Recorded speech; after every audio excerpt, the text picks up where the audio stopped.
pewnej krainie była bardzo szczególna wioska. Mieszkało w niej niewielu mieszkańców, domy były stare, ale zadbane. Było mnóstwo ogrodów, mnóstwo zieleni, wszędzie bawiły się dzieci, ludzie byli szczęśliwi i pogodni. Mieli swoje troski i zmartwienia, ale nie dawali się im zwyciężyć, zawsze szukali dobrych stron życia. Tuż obok wioski, w swoim małym domku, mieszkał mały, młody pasterz Manolo. Mieszkał z rodzicami, którzy byli już w podeszłym wieku, opiekował się nimi i wypasał swoje stada owiec. Któregoś razu, kiedy poszedł paść swoje owce, zauważył w krzakach coś dziwnego, coś, co się bardzo świeciło. Podszedł tam, myśląc, że to słońce się po prostu w czymś odbija.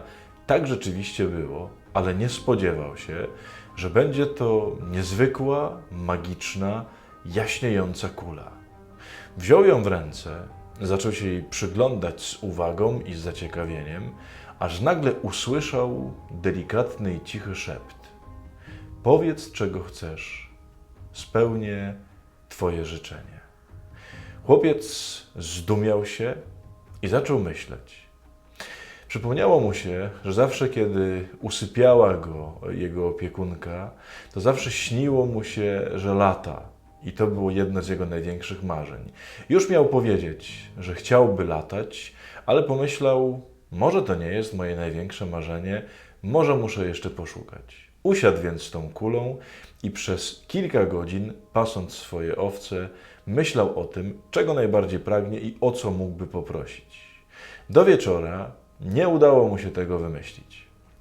Zapakował kulę w swój worek, skrzętnie ją schował, myśląc, że nikomu nie będzie o tym mówił, i wrócił do domu. Następnego dnia, kiedy znowu wypasał swoje owce, wyjął kulę, usłyszał to samo zdanie o tym, że ona spełni jego największe marzenie, jego życzenie, i znowu myślał cały dzień, co mógłby chcieć, co by mu sprawiło naprawdę wielką radość. Tak się działo przez wiele, wiele dni, dlatego że nie podejmował żadnej decyzji. Ludzie w wiosce zaczęli się dziwić, dlaczego on taki szczęśliwy, a on ciągle chodził i myślał o różnych fantastycznych rzeczach, które mogłyby się przydarzyć, ale cały czas miał taką nadzieję, że znajdzie jeszcze coś lepszego. I tak mijał dzień za dniem. On był szczęśliwy i nosił ze sobą tę dziwną, magiczną, świecącą kulę.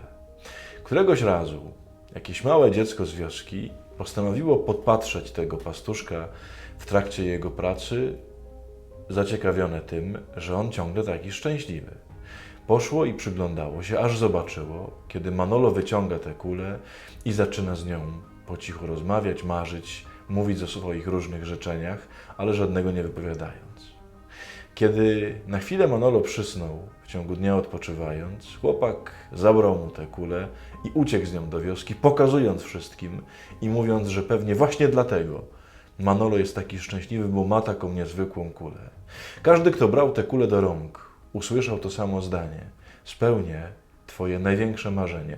Ludzie natychmiast zaczęli mówić, czego chcą.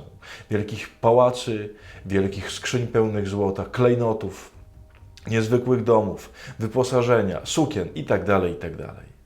Kula spełniała natychmiast każde życzenie. Wioska w ciągu jednego popołudnia zmieniła się nie do poznania.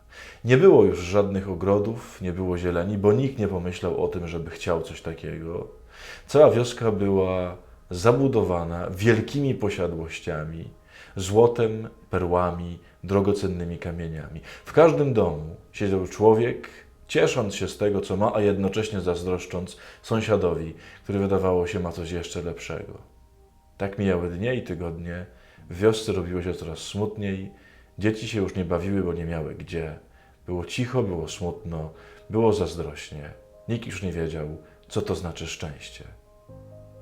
Na szczęście ten sam mały chłopiec, który ukradł kulę naszemu Manolo, zabrał ją któregoś dnia, poszedł do niego i powiedział: chciałbym Ci ją zwrócić, może mógłbyś coś zrobić, żeby przywrócić radość w naszej wiosce, bo jest tam bardzo niedobrze.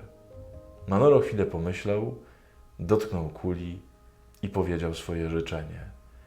Chciałbym, żeby wszystko wróciło tak jak kiedyś było. I tak się natychmiast stało.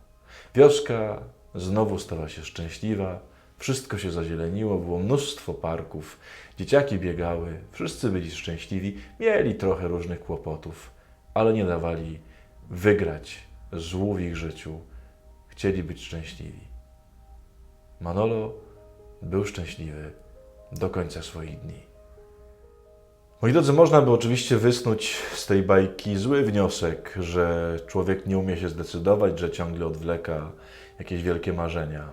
Ale nie o to mi chodzi w tej bajce. W tej bajce dla mnie ważne są dwie rzeczy. Po pierwsze, zawsze jest coś więcej. I to, co ci się wydaje, że już jest twoim szczęściem, że już nie będzie lepiej, że jak tylko to będziesz mieć, to już będzie najlepiej na świecie, to jest jeszcze coś, jest dalej.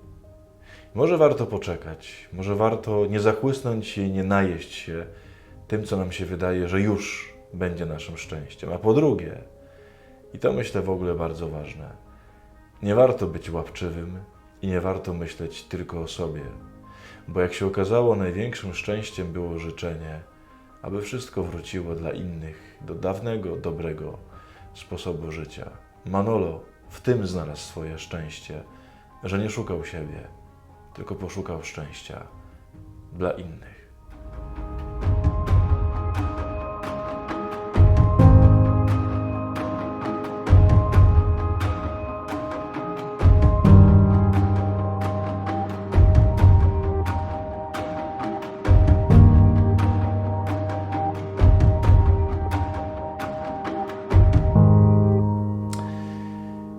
Moi drodzy, tak jak już gdzieś tam wspominałem, może w jakimś odcinku, może słyszeliście, myślę, że na razie dobranocki będą się pojawiały raz w tygodniu, zazwyczaj w środy.